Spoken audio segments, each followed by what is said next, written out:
Good morning to all my dear students of class 6th. Today I am here to explain you all the chapter number 11 of the subject English Grammar.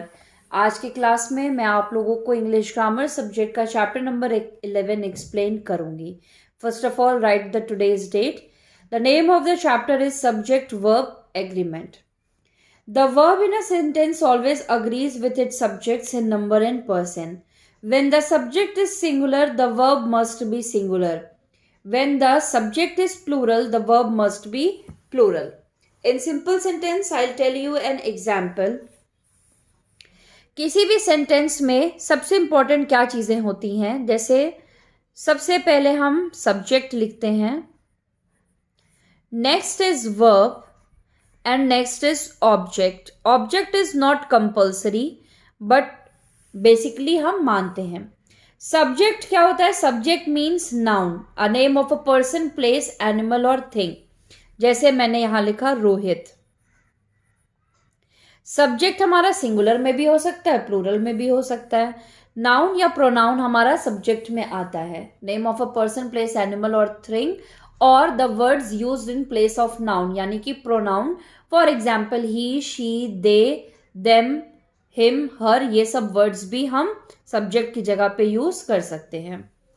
Verb मतलब दो तरीके के होते हैं, एक होता है हेल्पिंग और नेक्स्ट होता है मेन वर्ब.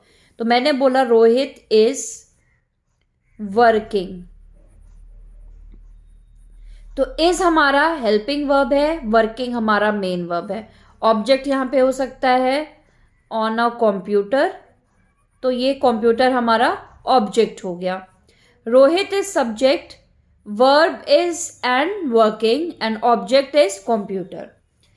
सो यहाँ पे सब्जेक्ट क्या है? एक, यानी कि सिंगुलर. हम एक लड़के के बारे में बात कर रहे हैं, तो हमने वर्ब भी क्या लगाया? सिंगुलर, यानी कि इज. सिंगुलर में हम यूज करते हैं इज. उसी तरीके से अगर हमने नेक्स्ट सेंटेंस में समझा, दे आर वॉचिंग. अब यहां पे क्या हुआ? दे यानी कि टू और मोर पीपल हो गया, तो हमने यहां पे आर भी क्या लगाया? प्लूरल. ठीक है. इज हमेशा इस्तेमाल होता है सिंगुलर के लिए और आर हमेशा इस्तेमाल होता है प्लूरल के लिए. ये तब होता है जब हम प्रेजेंट की बात करते हैं. जब हम पास्ट की बात करते हैं तो ये हो जाता है वॉज और were. Was is used for singular and were is used for plural. ये कब होता है? जब हम पास्ट की बात करते हैं. ठीक है. तो ये यही कह रहा है कि अगर सब्जेक्ट सिंगल है तो वर्ब भी क्या होना चाहिए? सिंगुलर. और अगर सब्जेक्ट प्लूरल है तो वर्ब भी क्या होना चाहिए? प्लूरल. ठीक है. इसी तरीके से हम यहाँ पे देख सकते हैं, this tree grows to its full height in 50 years. तो दिस सिंगुलर और its is also singular. She goes to the church every day. She and church.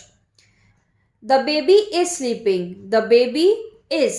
The boys in the room are studying. Boys or are. My uncle has 4 sons. The study of languages is very interesting. अब next देखते हैं, singular subjects that look plural. अब कुछ ऐसे singular subjects के बारे में पढ़ते हैं जिनको पढ़ने पे हमें लगता है प्लूरल है, बट वो होते सिंगुलर ही हैं. Some subjects look plural in number though they are singular. They must take singular verbs. In the following examples, the subjects are singular though they look plural.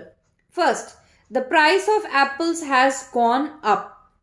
Second, English is a difficult subject. Third, the news was true. Fourth, malaria is a common disease. Fifth, 700 rupees is not a small sum. 6th, 9 miles is a long distance. यानी कि जैसे हमने बात किया 100 kilometre, तो हमको लगेगा ये तो 100 है, 2 या 2 से अधिक है, लेकिन हम सिर्फ 100 किलोमीटर्स बोल रहे हैं, जो लगता हमें प्लूरल है बट होता एक्चुअली सिंगुलर है, इसीलिए इसके साथ इज लगाते हैं. ठीक है. चलिए एक्सरसाइज सॉल्व करते हैं. Filling the blanks with the verbs from the brackets which match with the subject in the following sentences. First, Mrs Nair, children are very naughty. Children बोल रहा है तो चिल्ड्रन क्या है, दो या दो से अधिक को हम चिल्ड्रन बोलते हैं, एक होगा तो चाइल्ड बोलेंगे, ठीक है, इसीलिए are. The mother of these children is a doctor. Mother के बारे में बात हो रही है, एक जन के बारे में, तो is. How many legs do this chair have? 6 kilometers is a long walk.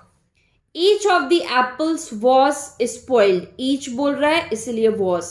The aeroplane with its passengers was missing. एक एरोप्लेन मिसिंग था. Bread and butter makes good breakfast. Jitendra, one of the best players in the team, is injured. Accountancy is my favorite subject. Every member has the right to vote. One of the two boys is telling a lie. I don't take exercise every day.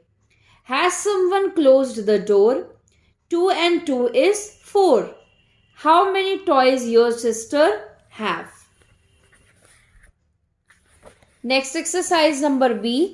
In some of the following sentences, the subject and verb do not agree. Spot those sentences and make the necessary corrections in the verb. ये कह रहा नीचे दिए गए sentences में कुछ sentences एकदम सही हैं और कुछ गलत हैं. जो गलती है उसे करेक्ट करके इस सेंटेंस को दोबारा हमें लिखना है. तो मैंने जिस सेंटेंसेस में गलतियां हैं उसको मार्क करके जो वर्ड उसकी जगह यूज होगा वो लिख दिया है. इस पूरे सेंटेंस को सही करके आप खुद से लिखेंगे. जैसे पहला है, ईदर द प्राइम मिनिस्टर और his wife is inaugurating the children park. यहाँ पे कह रहा है कि या तो प्राइम मिनिस्टर या उनकी वाइफ चिल्ड्रन पार्क का इनॉग्रेशन करेंगे. तो एक ही जन करेगा इनॉग्रेशन, इसीलिए आर नहीं इज यूज होगा. तो ये नया सेंटेंस क्या हो गया? ईदर द प्राइम मिनिस्टर और his wife is inaugurating the children park. ये आप लोग पूरा लिखेंगे. इसी तरीके से आप लोग यहाँ पे देख सकते हैं मैंने सारे सेंटेंसेस में ये करेक्शन कर दिया है. आप लोग इस वीडियो को धीरे धीरे अगर देखेंगे तो जिस जिस सेंटेंसेस में करेक्शंस हैं उस करेक्शन को सही करके इन सेंटेंसेस को आप लोग दोबारा अपने आप बुक में फिलअप करेंगे. ठीक है, so that's all for the today's class. Chapter number 11 of the subject English grammar is over today. Thank you very much.